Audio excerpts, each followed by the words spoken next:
Budget पेश किया निर्मला सीतारमण ने और जो बजट पेश किया उसमें प्रधानमंत्री, भारत सरकार सबका विज़न ये है कि 2047 तक भारत को विकसित भारत बनाया जाए, आत्मनिर्भर भारत बनाया जाए। लेकिन जो सबसे महत्वपूर्ण चीज़ है, किसी भी देश को विकसित बनाने के लिए, किसी भी देश को आत्मनिर्भर बनाने के लिए जिस चीज़ की सबसे ज़्यादा ज़रूरत है, वो है शिक्षा। 2000 साल पहले अगर भारत विश्वगुरु था, तो उसका एक कारण था। उसका कारण ये था कि भारत में तक्षशिला, नालंदा और वल्लभी जैसे विश्वविद्यालय थे। भारत शिक्षा का केंद्र था।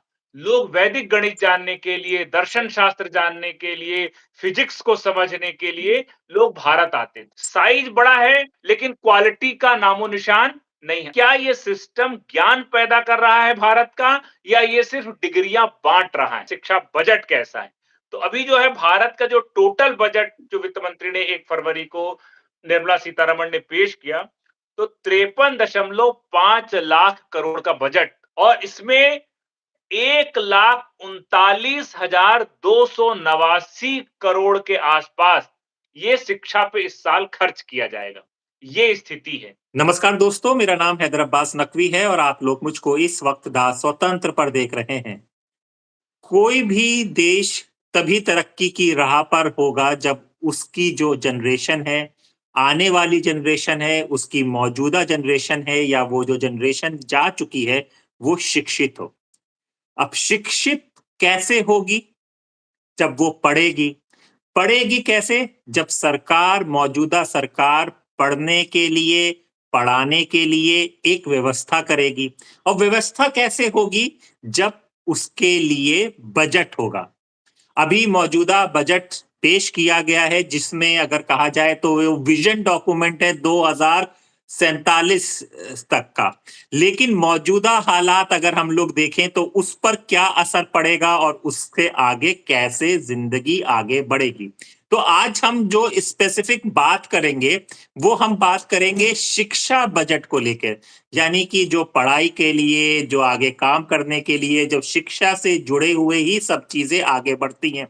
आपका रोजगार कैसे मिलेगा? जब आप शिक्षित होंगे या आप स्किल्ड होंगे या आपके पास कोई जानकारी होगी। तो ये सब क्या बजट के अंदर है।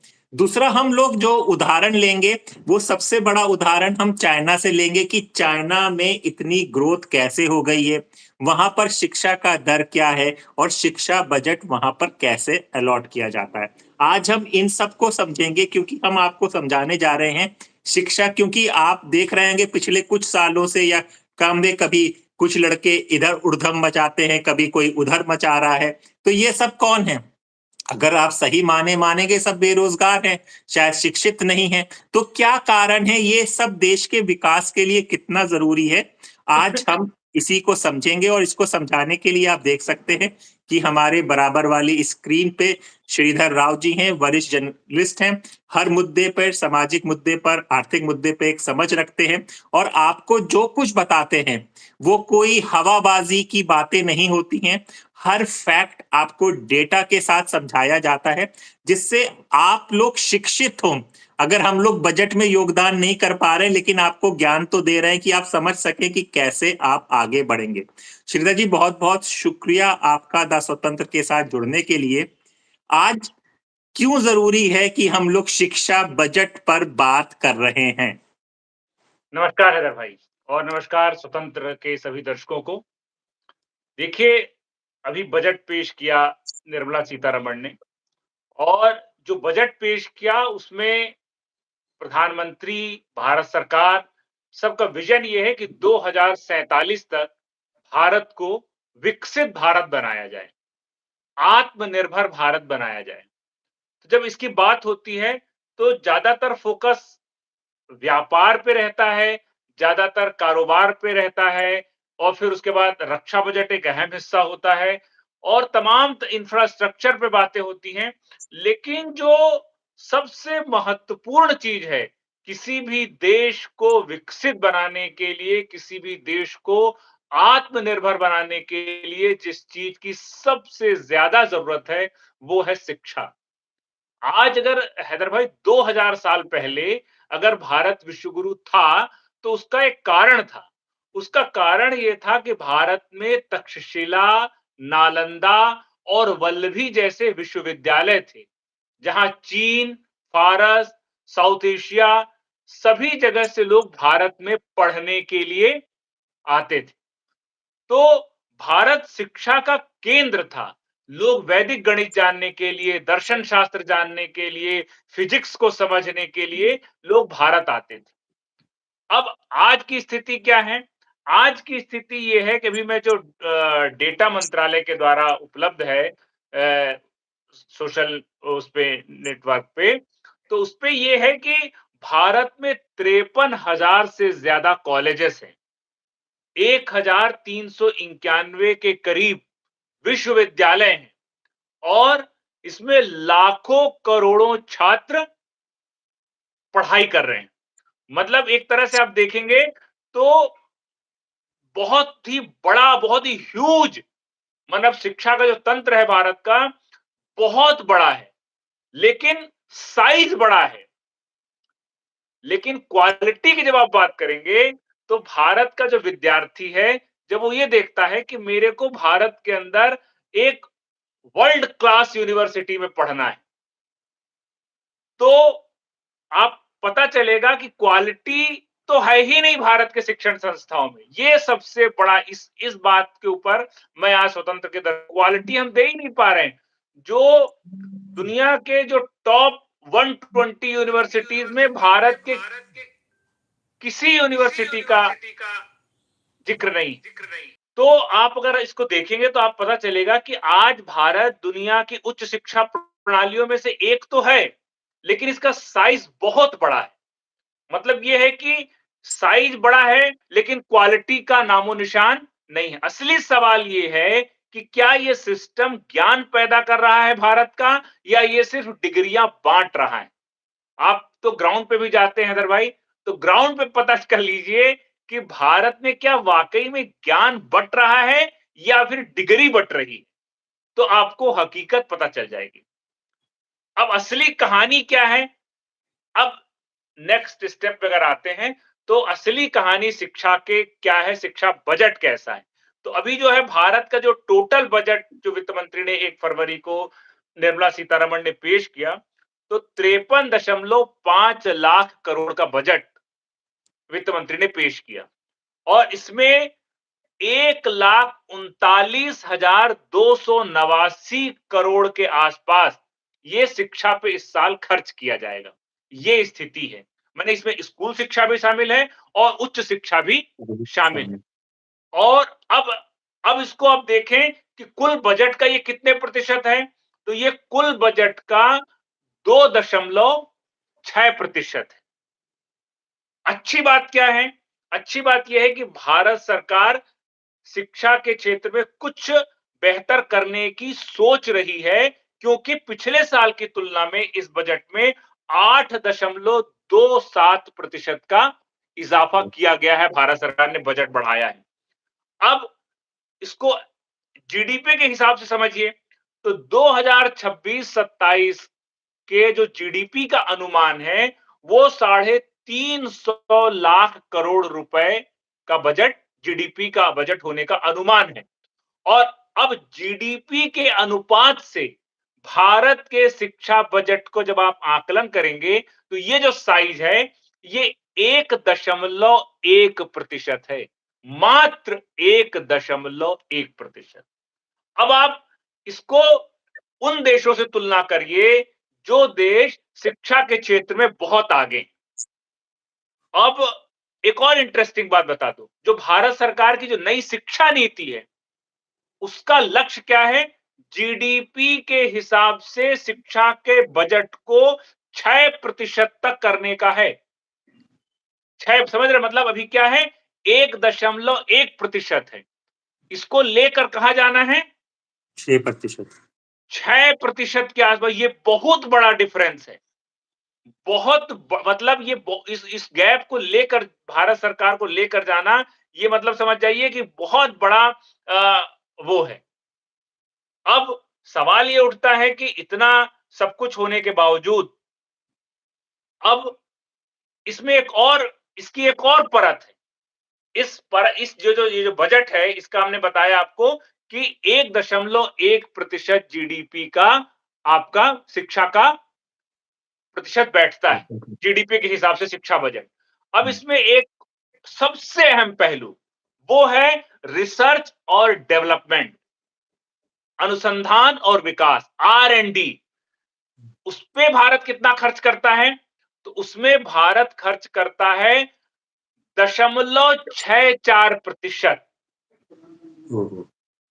ये है असली भारत में शिक्षा के गिरावट की कहानी। यहां पर पकड़ में आती है कि 0.64% है। माने रिसर्च और डेवलपमेंट पर ये आर्थिक सर्वे 2025-26 में इसका जिक्र किया गया है। मतलब अब उसको ग्लोबल जो एजुकेशन सिस्टम है उसके एवरेज से अगर आप कंपेयर करेंगे तो ये कुछ भी नहीं है, ऊंट के मुंह में जीरा के बराबर है। और एक छोटा सा देश है इजराइल। इजराइल रिसर्च और डेवलपमेंट में कितने खर्च कर रहा है अपने जीडीपी का? 5.6%। अब आप अंदाज लगा लीजिए हमारी शिक्षा व्यवस्था कहां पर खड़ी है, क्यों इसमें क्वालिटी नहीं है, क्यों हम शिक्षा के मामले में अच्छे यूनिवर्सिटीज नहीं दे पा रहे हैं। तो इसका कारण आपको अब पकड़ में आएगा कि इजराइल, अमेरिका, चीन, जापान, ये जो देश हैं अपने रिसर्च और डेवलपमेंट पे R&D पर अपने जीडीपी का जितना ज्यादा खर्च कर रहे हैं, हम उतना दे ही नहीं पा रहे हैं। अब सबसे इंटरेस्टिंग बात यह है कि भारत में यूनिवर्सिटीज की अब तो प्राइवेट यूनिवर्सिटीज की भरमार हो गई है। जगह जगह कॉलेजेस खुल गए हैं, प्राइवेट कॉलेज, प्राइवेट सब कुछ खुल गया है। तो हो क्या रहा है, अगर आप इसमें एक और चीज देखें तो भारत में शिक्षा एक बहुत बड़ा व्यापार की तरह हो गया है। जैसे एक हेल्थ सेक्टर है, हेल्थ सेक्टर एक व्यापार की तरह हो गया है। तो भारत में भी एजुकेशन जो है एक व्यापार हो गया है, जहां पर डिग्रियां बिकती हैं। अब जब ऐसी चीज होती है तो हो क्या रहा है कि इतने सारे कॉलेज और यूनिवर्सिटीज में रिसर्च पेपर जिनकी बहुत ज्यादा अहमियत होती है, वो रिसर्च पेपर भी खूब छप रहे हैं। इतने ज्यादा रिसर्च पेपर छपते हैं, लेकिन इनका ग्लोबल इंपैक्ट जब आप देखने जाएंगे तो वो नील बटे सन्नाटा नजर आता है आपको। माने रिसर्च पेपर की कोई अहमियत होती है ग्लोबल मंच पर, लेकिन भारत के रिसर्च पेपर को मैं बहुत हार्श शब्दों में कहूं तो वो कूड़े से कम नहीं, क्वालिटी ही नहीं है उसमें। अब जब आप रिसर्च पेपर की क्वालिटी ही नहीं है, तो जब आपका कोई इंपैक्ट नहीं है, तो आपको दुनिया से फंडिंग ही नहीं मिलेगी रिसर्च के लिए। आपके लैब दुनिया के पास जो चीन के पास, जो इज़राइल के पास, जो अमेरिका के पास, जो ब्रिटेन के पास, जो जापान के पास जो लैब हैं, वो आप प्रोवाइड करा ही नहीं सकते अपने रिसर्च स्कॉलर्स को। ग्रांट आपको कम मिलेगा। आपके पास पीएचडी स्कॉलर्स और लंबे प्रोजेक्ट्स की बड़े-बड़े जो प्रोजेक्ट्स होते हैं, उसकी कमी है। और जो आपके पास टैलेंटेड फैकल्टी है, बड़ी विडंबना देखिए कि जो टैलेंटेड फैकल्टी है, उसको करना चाहिए रिसर्च का काम, लेकिन उसके ऊपर है बच्चों को पढ़ाने का बोझ, संसाधन की कमी। तो वो जो आपका टैलेंट है, वो उसको तो वो तो बच्चों को पढ़ाने में उसकी पूरी एनर्जी चली जा रही है। जो चुनिंदा टैलेंट है, या तो वो विदेश चले जाते हैं और जो भारत में रह जाते हैं, उनके ऊपर पढ़ाने का बोझ है। तो रिसर्च जो है भारत की सबसे बड़ी कमजोरी है। वजह बिल्कुल एकदम साफ है कि फंडिंग नहीं है, आपके पास कमजोर लैब है, कम ग्रांट मिलता है, कम पीएचडी है, टीचिंग का लोड आपके टैलेंट के पास, आपके फैकल्टी के पास बहुत ज्यादा है, उसके पास रिसर्च करने का, अनुसंधान करने का समय नहीं है। हम प्रोफेसर जो हमारे प्रोफेसर हैं, वो रिसर्चर कम हैं, वो एडमिन और क्लर्क बनकर हमने बनाकर रख दिया है। ये है एक पहलू। अब जो हमारे जो बच्चा है, हमारे देश के जो बच्चे हैं, वो जब बेहतरीन वर्ल्ड क्लास यूनिवर्सिटी और कॉलेज को खोजने बैठता है, तो उसमें भारत की यूनिवर्सिटीज का नाम ही नहीं नजर आएगा आपको। 120 नंबर तक आपको भारत के विश्वविद्यालयों का नाम नहीं आएगा। जो संस्थाएं इसको तय करती हैं, जैसे एक है क्यूएस वर्ल्ड यूनिवर्सिटी रैंकिंग, एक संस्था है, टाइम्स हायर एजुकेशन और Shanghai academic ranking of world universities. ये दुनिया की 3 सबसे बड़ी और भरोसेमंद संस्थाएं हैं जो रैंकिंग की लिस्ट, बेहतरीन विश्वविद्यालयों की सूची को तैयार करती है। इसका इसका मतलब ये है कि इनके जो मापदंड हैं, जो उस मापदंड पे भारत के कॉलेज और विश्वविद्यालय खरे ही नहीं उतर रहे। तो असली समस्या क्या है? असली समस्या ये है, भारत की जो मौजूदा शिक्षा प्रणाली है, वो पूरी तरह से डिग्री सेंट्रिक है, रिसर्च के लिए पैसा नहीं है और फैकल्टी पर सिस्टम का बोझ है। आप देखिए, चाइना में अगर आप एशिया की बात करें, एशिया का जो टॉप यूनिवर्सिटी, उसमें भी हमारी कोई जगह नहीं बनती, उसमें उसमें भी चीन छाया हुआ है। चीन जो है, इतने बड़े पैमाने पर वर्चस्व है एशिया में चीन के शिक्षण संस्थाओं का और विश्व की शिक्षण संस्थाओं का। विश्व अब तो चीन वर्ल्ड क्लास यूनिवर्सिटीज में पहुंच चुके हैं, चीन की एजुकेशन संस्थाएं।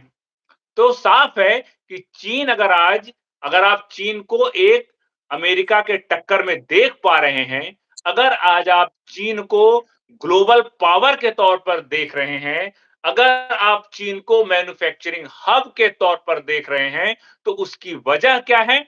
उसकी वजह है शिक्षा व्यवस्था। क्योंकि वहां पर रिसर्च होता है, वहां पर अनुसंधान होता है, वहां पर खोज होती है और उस खोज के बाद वो लोग आगे बढ़ते हैं। आप आत्मनिर्भर भारत की बात हमारी सरकार करती है, विकसित भारत की बात करती है,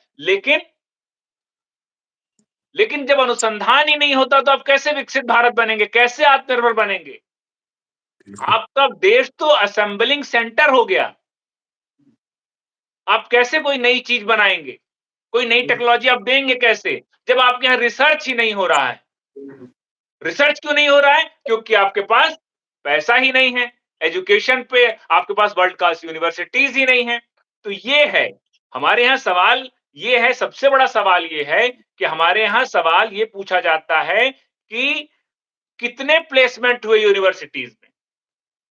लेकिन जो विकसित देश हैं, उनके सवाल ये होते हैं कि इस देश ने क्या खोजा, क्या रिसर्च हुआ। ये सोच का फर्क है। हमारे देश में यूनिवर्सिटीज और कॉलेज में पूछा जाने वाला बेसिक सवाल है कि कितने प्लेसमेंट हुए, उस आधार पर कॉलेज की गुणवत्ता तय होती है। जबकि मैं होना यहाँ पे क्या रुको, चाहिए? एक मिनट रुकूंगा क्योंकि आप बिल्कुल सही कर रहे हैं। हमारे जी, यहाँ डॉक्टर बनाए जाते हैं क्योंकि डॉक्टरी पेशा में पैसा बहुत है करेक्ट। है ना, कि हम तभी 1 करोड़ वो तो फीस दे देते हैं कि इतना हम कमा लेंगे।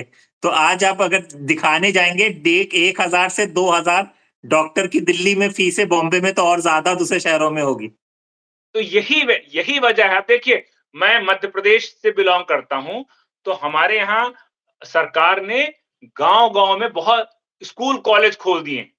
जगह-जगह आप जाएंगे मध्य प्रदेश में, मैं मध्य प्रदेश घूमा हुआ है मेरा, तो मध्य प्रदेश में आपको स्कूलों की बिल्डिंग आप देख के दंग रह जाएंगे। सड़कें बना दी हैं स्कूल तक पहुंचने के लिए।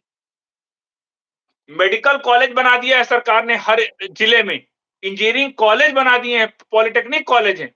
लेकिन जब आप वहां जाएंगे तो वहां पर आपको फैकल्टी ही नहीं मिलेगी।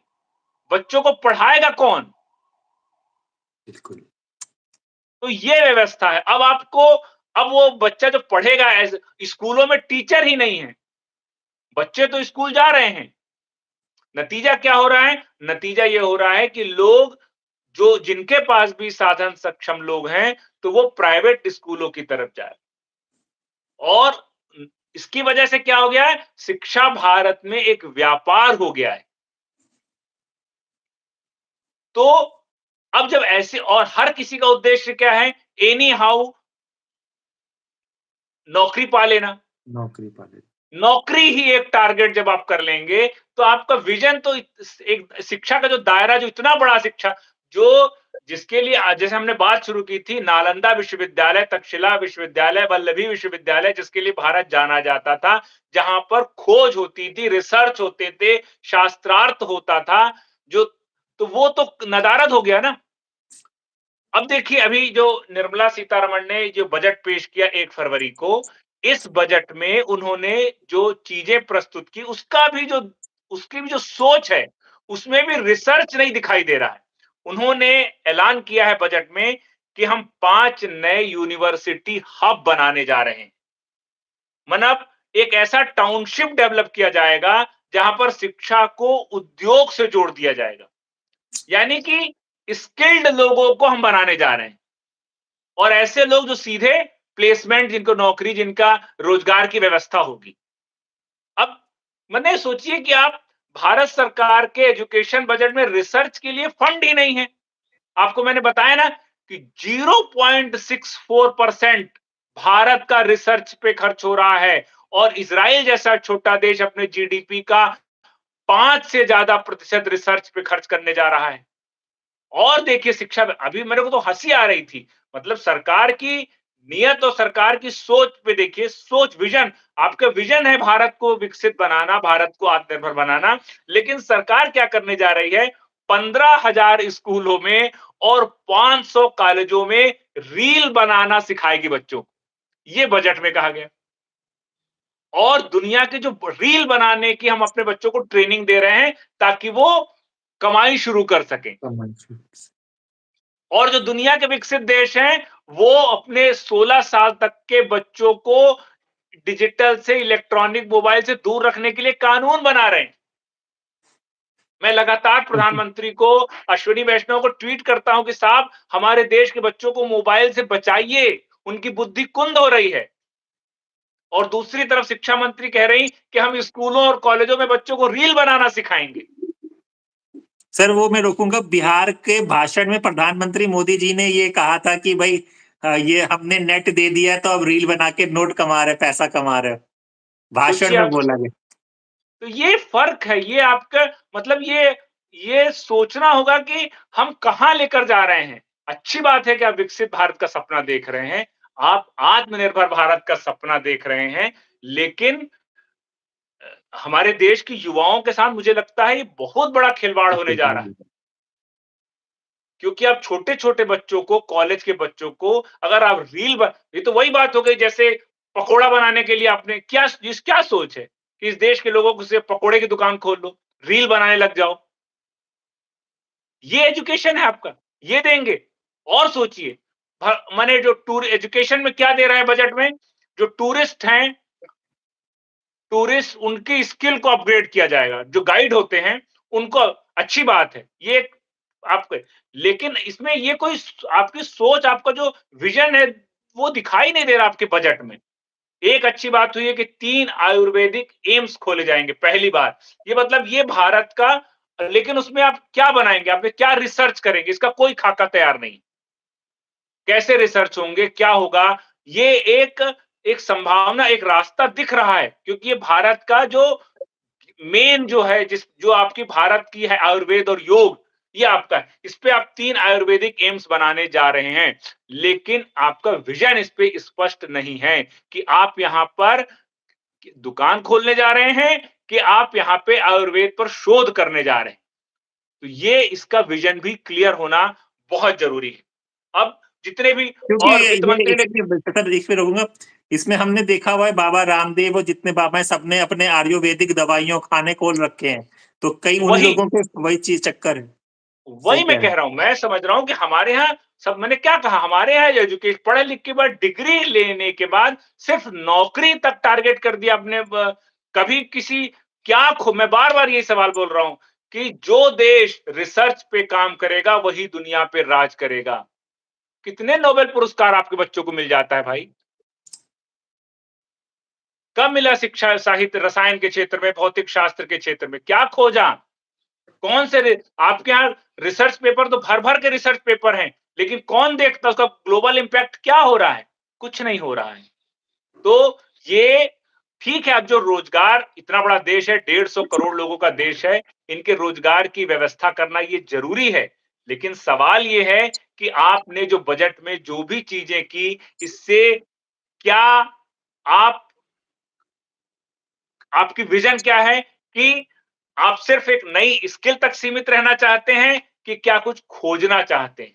तो यही जो है हैदर भाई पूरा जो बजट है, इसका यही है कि भारत का जो शिक्षा का जो बजट है, उसको अगर देखें, तो अगर आप भारत को विकसित भारत बनना है, आत्मनिर्भर बनना है, तो हमें स्किल के साथ-साथ रिसर्च पर भी बहुत ज़्यादा फ़ोकस करना होगा।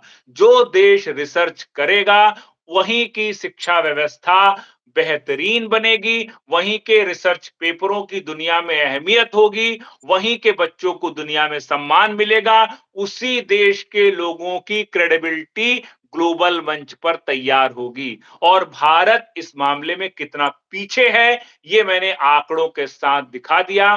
तो मुझे लगता है कि 2047 विकसित भारत का सपना एक सपना ही रह सकता है, क्योंकि हम शिक्षा के क्षेत्र में और इसका जो मूल है रिसर्च के क्षेत्र में कोई खर्च करने के हमारे पास कोई योजना नहीं है। हमारे पास जब तक हम इस देश के अंदर जातिगत राजनीति करते रहेंगे, आरक्षण की राजनीति करते रहेंगे, हम देश की सबसे मजबूत चीज जो जिससे कोई देश बनता है, पहचाना जाता है, वो है शिक्षा।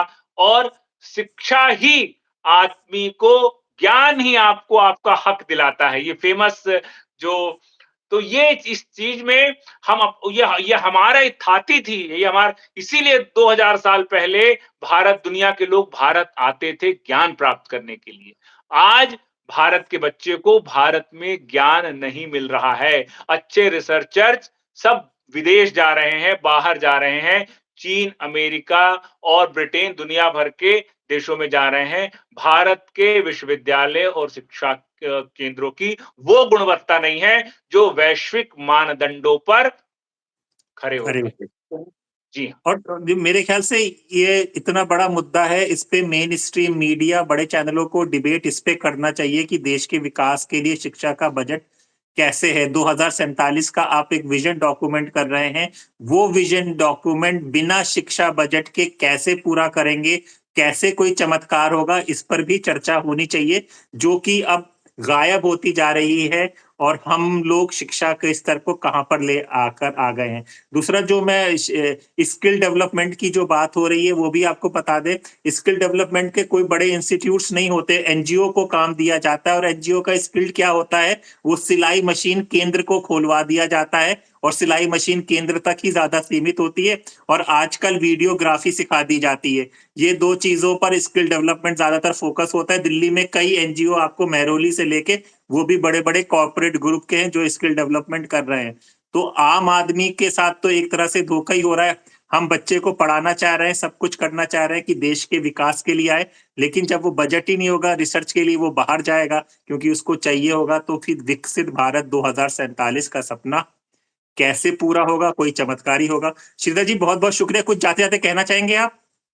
कहना यही चाहेंगे कि जिस तरह का बजट है और जिस तरह का विजन है शिक्षा को लेकर भारत सरकार का, जो ग्राउंड पे दिख रहा है, उसको देखकर तो लगता है कि हम खोज कम करेंगे और इस देश को विकसित भारत के नाम पर मजदूरों का, स्किल्ड लेबरों का हब बनाने जा रहे हैं। ये मुझे समझ में आता है। अगर आपके शिक्षण संस्थाओं को ब्रिटेन, अमेरिका, जापान, चीन के टक्कर में खड़ा करना है, देश को उस लेवल पर अगर आप सोचते हैं, तो आपको एजुकेशन पे खर्च करना होगा और उसमें सबसे ज्यादा रिसर्च पे खर्च करना होगा और क्वालिटी रिसर्च पे खर्च करना होगा। और आपको उस रैंकिंग पे ध्यान देना होगा जो दुनिया की ग्लोबल वैश्विक शिक्षण संस्थाएं हैं, उनके क्या मापदंड हैं, उस पर खरे उतरना होगा। और जब तक आप नई खोज नहीं लेकर आएंगे, आप अपनी शिक्षण संस्थाओं को दुनिया में कोई पहचान नहीं दिला पाएंगे और आत्मनिर्भर और विकसित भारत का सपना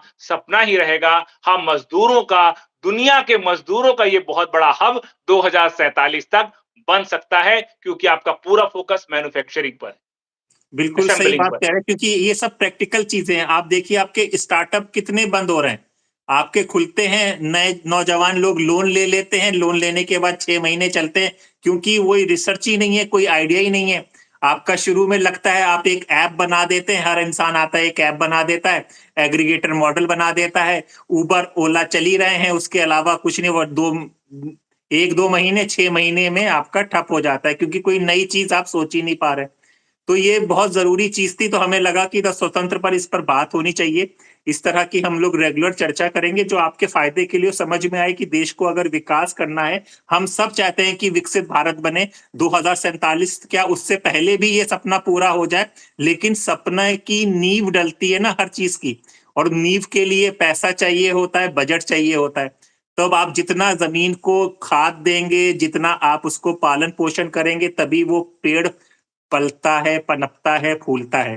तो हमारी यही उम्मीद है विकसित भारत का सपना पूरा हो, लेकिन एक सवाल है कि बिना शिक्षा के बजट से ये विकसित भारत का सपना कैसे पूरा होगा? अगर आप लोग समझते हैं, जानते हैं या कोई सरकार का आदमी हमें देख रहा है तो ज़रूर हमें कमेंट करें, मेल करें, बताएँ कि ये विज़न है, तो हम उस पे भी चर्चा कर लेंगे। क्यों श्रीधर जी?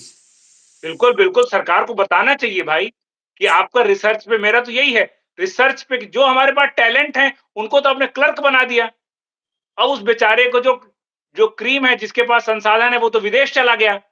विशेष में नासा में काम कर रहे हैं हमारे यहाँ के टैलेंट, दुनिया भर के मस्क की कंपनियों में काम कर रहे हैं। आप देखिए कि बड़े-बड़े जो भारत का टैलेंट है, वो दुनिया की ग्लोबल कंपनियों को लीड कर रहा है। जबकि वो हमारे देश में रहकर हमारे बिल्कुल देश को सही। आगे बढ़ाने के लिए काम करने चाहिए। तो दुनिया के जो टॉप 10 सीईओज़ में वो भारत के लोग छाए हुए हैं। इसका बिल्कुल। मतलब हमारे देश में टैलेंट की कोई कमी नहीं है। उन्हें अवसर उपलब्ध कराने के लिए मंच नहीं है। हमारे यहाँ हम अपने टैलेंट को क्लर्क बना रहे हैं। शिक्षक जो हैं, वोटर आईडी कार्ड की पर्ची बाँट रहे हैं घर-घर में, पोलियो का ड्रॉप पिला रहे हैं टीचर। जनगणना बिल्कुल। करेंगे, अभी जनगणना होने वाली है, वो टीचर जाति की जनगणना करेंगे, चुनाव करेंगे। जो जिस देश का शिक्षक पोलियो का ड्रॉप पिलाने में जुटा हो, जो आंगनवाड़ी का काम कर रहे हो, जिस देश के शिक्षक, जिस देश के प्रोफेसर क्लर्क का काम कर रहे हो, तो जिस देश के रिसर्च पेपर जो है वो सिर्फ आपको नौकरी दिलाने तक सीमित हो, तो उस देश की शिक्षा व्यवस्था पर बहुत बड़ा सवाल है, बहुत बड़ा सवाल। हमको अपनी नई जो शिक्षा नीति है, उस नई शिक्षा नीति को नए सिरे से सोचना होगा, मंथन करना होगा कि हम कितने पीछे हैं, कितना हम इस देश को पीछे धकेल रहे हैं। हमको मज़दूरों की ज़रूरत नहीं है, हमको रिसर्च स्कॉलर्स की ज़रूरत है, खोज की ज़रूरत है, अनुसंधान की ज़रूरत है। तब हम आत्मनिर्भर भारत, विकसित भारत बन पाएँगे, वरना ये देश मज़दूरों का गढ़ बन जाएगा, असेंबलिंग सेंटर बनकर रह जाएगा। दुनिया के सारे देश यहाँ पर आएँगे और हमारे यहाँ के पर्यावरण को खराब करेंगे, हमारी नदियों को खराब करेंगे, हमारे बच्चों की आने वाली नस्लों को खराब करेंगे और यहाँ इसको डंपिंग ग्राउंड बना देंगे इस देश को, यहाँ के मज़दूर और अपने देश में वो एक अच्छा जीवन जिएँगे। तो बेहतर जी विकसित भारत मतलब बेहतर। तो ये जो है बहुत दूर का सपना है और उसके लिए कोई ऐसा विज़न चाहिए जो जो इस देश के लिए शिक्षा के क्षेत्र में इस देश को एक ऐसे नेतृत्व की ज़रूरत है, जो शिक्षा के लिए समर्पित होकर काम करे। ऐसा विज़नरी नेता अभी तो कई दशकों से हमने भारत के अंदर नहीं देखा है, इसकी बहुत बड़ी कमी। और सही, अब यहाँ इस बहस पे या ये जो चर्चा पर आपको एक जवाब ज़रूर मिल गया होगा कि नेता लोग अपने बच्चों को विदेशों में क्यों पढ़ने भेजते हैं। अगर यहाँ की यूनिवर्सिटी जिस देविलकर श्रीधर जी ने सब आपको डेटा बताया है, अगर होती तो कोई नेता का बच्चा बाहर नहीं जाता, तो अपने बच्चों नहीं को तो जाता। वो सही शिक्षा दे रहे हैं, पर हमारे बच्चों का क्या? ये एक सवाल है, सवाल ज़रूर पूछिए क्योंकि अगर आप खामोश रहोगे, तो आप गलत के साथ हैं, अब आपको सवाल पूछना लाज़मी है। तो श्रीधर जी बहुत-बहुत शुक्रिया चर्चा के लिए। हम लोग फिर जुड़ेंगे और ऐसे ही एक यूज़फुल जो लोगों के लिए काम आए, इस तरह की बात ज़रूर करेंगे। धन्यवाद। नमस्कार, धन्यवाद।